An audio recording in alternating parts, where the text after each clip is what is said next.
Hey guys, just thought I'd do a quick 10-month update on the Cade 900 S2. Overall, everything is going really good with this whole setup. I'm very happy with the Cade, the quality, everything to do with it. It's just going well. I have no issues, nothing's gone wrong. Everything has been working as it should, and since I upgraded to this tank from the 600, I'm very happy that I haven't had any problems or anything, but I wasn't expecting to be honest, because I know how good a quality these tanks are, and after owning the 600, yeah, there was no question that when I upgraded to the 900 that there would be a problem. So it's all going good. Since the last video, I've changed a few things, added some equipment, some corals, a couple more fish, but yeah, so these lights, these two XR15s, fantastic lights, loving them. The only problem I had was the RMS mounts that come with them. They come with two slides, and the longer slide, which I had, wasn't quite long enough, and it wasn't reaching the center of the display, because at the back here you've got an extra 100mm where your ATO reservoir was, so you're losing that distance in the slide. So from the side, I think the front of the light came to about here, so it was quite far back, off center, and the only way you can really fix that is by putting in a XR30 slide, which are longer, and that would bring it out more. But I was looking for just the slides on Marketplace and Gumtree, but I couldn't really find any, and I didn't want to buy new RMS mounts because they're quite expensive, like 180 bucks each. So what I did was ended up getting the RMS rails that go from like one side to the other, you know, the ones that go along like that, and you hang the lights that way. I ended up getting a 76cm rail, and I just cut it in half, and it's worked out perfectly, as you can see. So that's just, those two rails were the one rail just cut in half. So now from the side, the lights are pretty much dead center, so I'm pretty happy with that little mod. It's brought more light to the front of the tank. I'm sure the corals appreciate it.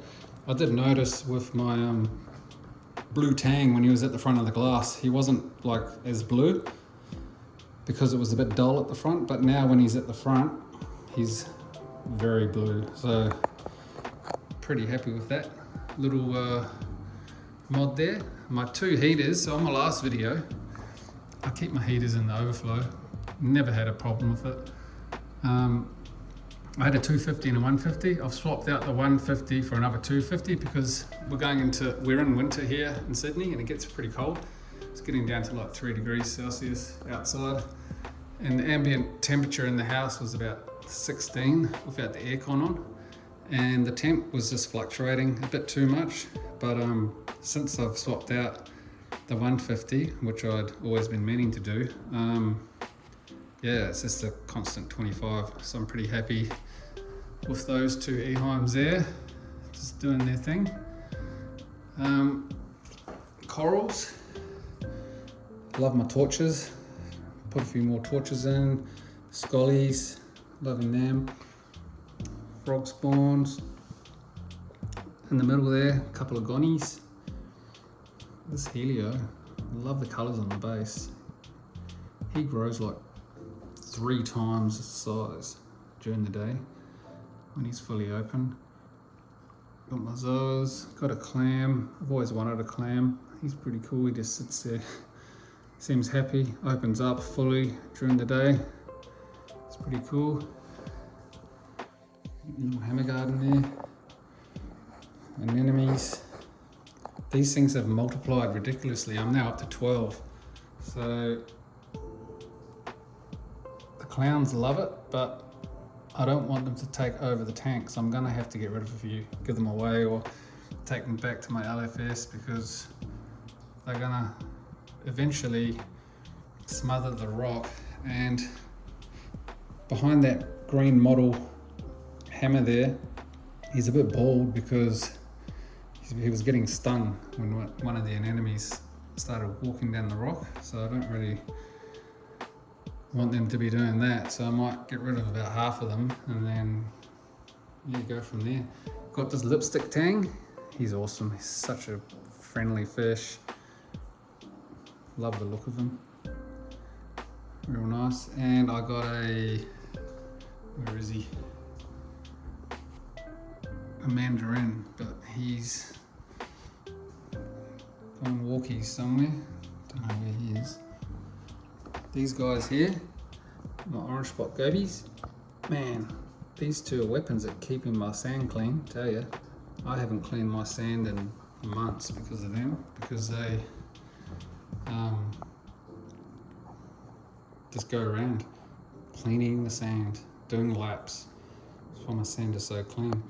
The only thing that is annoying is that's their house there, and they like to build sandcastles around their house, and sometimes they can cover corals, and I actually did lose my yellow gonny, which was in the middle there, because they were just completely covering it. So that was the only downer about them, but hey buddy. But yeah, can't really complain about that. And the cabinet here, so I added an LED strip. It's like a 3-meter strip, just goes from one end to the other, plugs in. That's pretty cool. It's just good to have, come back here, the whole cabinet lit up like that, especially on the right side there, because there's a partition wall there. If I'm doing maintenance or if I'm in there for whatever reason, it's just good to have light. You need light in there to see what you're doing. I do still have the motion activated one there. That's good for if I need to get in there quickly and just do something. But yeah, the shelf, there was a shelf here that comes with the Cades, goes all the way back. I took it out just to open up that area. It's giving me more room because I've been putting more stuff in there, so I'm happy that I took the shelf out. It was I had my cage keeper sitting on there, which was fine, but at the back there, so that valve there, that's your ATO valve, and when I do water changes I shut it off. And when the cage keeper was there, it was just annoying to try and, I had to move it and then I had to reach in and get it, but now it's just so easy. Access is easy, so pretty happy with that. Added a see down there, Brief Factory smart tester for testing phosphate. This thing is awesome.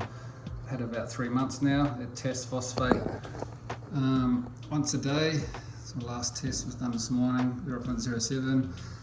That thing's wicked. It's linked with that top doser, the red line there, and that's connected to some liquid phosphate remover, this lanthanum, and if it gets really high or above I like to have it between 0.1 and 0.15. If it goes for whatever reason to like 0.3 or whatever, it'll dose the phosphate remover as I've set it. So it's only like a couple of mil. I think the last time it dosed was like 1.5 mil, and that just keeps everything on track. So I'm pretty happy with that. It's working great. Cage keeper, that's still going really well. Testing my elk once a day. Same thing, that's hooked up to this bottom doser here. So it's got my elk, calcium, mag, and aminos at the back. Same deal, if the elk's too low, it'll dose elk, or if it's too high, it won't dose. But I haven't dosed elk, calcium, or mag in about 5 weeks. Don't know why. Everything just seems to stay where it should. I have no idea. I don't know if it's the salt I'm using. I mix my own salt. I only swap out 10% every fortnight. I have no idea. But that hasn't needed to dose anything. And all my parameters are always where they should be. I like to have my alk at about 8.6 to about 8.6. Sometimes it gets up to 9, not too worried about that. But everything else, pH is 8.2 at the moment. 0.07, salinity is 1.025, temps 25. It's all going good, so I'm not complaining about it. The reef mat there, that 250, that is awesome. That is worth its weight in gold, that thing. I've had it for 8 months now. Got it last November, and I've only used 2 rolls. So the first roll got 104 days, and this roll, which I changed out yesterday, 142 days. It's mad. It keeps the tank so clean, all the crap that it gets. That, in conjunction with my skimmer, does such a good job. Some people think that the roller mats are too clean, keep your tank too clean. No, I disagree. Every tank's different, and this tank seems to be going really well with those two combined. I've got a level sensor just to keep an eye on the sump water level. If it rises, the plan was to get a reef factory power switcher, which is like a Wi-Fi power point, and plug the skimmer into it. So if the water went up, it would tell me here. That would say high, it would go red, and would send out an alert. And the plan was to have it connected to the skimmer to shut off the skimmer, but Australia hasn't got these power switches yet. Apparently it's a bit of a certifying issue. Not too sure, but it's alright. It's good having that there anyway. I can do an action with that level sensor with my pump, for example, to speed it up or slow it down or whatever. You can pretty much control the whole reef factory gear together. Everything talks to each other. It's one thing I like about this reef factory gear. It's pretty cool, as long as you keep the stuff calibrated. So you got to calibrate this stuff. I do it monthly, so that the salinity back there, salinity and pH I do monthly. It takes less than 2 minutes. It's that quick, and it just keeps everything on track. Smart tester takes about 20, cage keeper takes about 20. It's bugger all. And if you keep everything calibrated, it works flawlessly. That's how I find. Down the back there, I've got the old the reef factory thermo control. It's like an ink bird. So you plug your heater in one end and chiller or fans in the other side, and it just turns on the heaters when it gets to, I think I've set it to turn on at about 24.5 or whatever, but controls the temp in here perfectly. I'm very happy with how it's going. Yeah, that's about it for the Cade.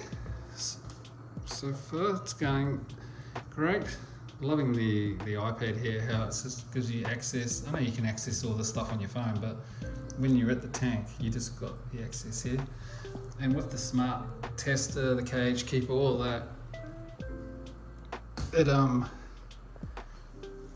it gives me more time to enjoy this hobby. I don't have to worry about testing, and some people test daily and religiously, and I just let the reef factory gear test for me. So all I have to do to this tank is water change and top up the RO. That's it. Because of the automation. I would be looking at getting another smart tester for nitrate maybe, but really, I don't really need to, because my main parameters I'm keeping an eye on are salinity, alk, and phosphate. That's all I'm really worried about. Calcium never changes, it always sits on 470. Magnesium is always on 1500. So, and I can tell just by looking at the tank if something's not right. So, and at the moment, everything is looking pretty good, so I'm just letting it carry on as is. So yeah, there's the Cade 900. Happy days. Would like a 1200 to be honest. Maybe I should have got a 1200, but you know, what do you do? Maybe next year. Started off with 600, then went to a 900. Maybe next year we'll get to 1200. We'll see. But yeah, that's my update on the Cade 900. Loving the white cabinet too. Yeah, any questions or anything, just feel free to comment. But that's pretty much it for now. I'll do a couple more videos maybe on different things. But yeah, thanks for watching.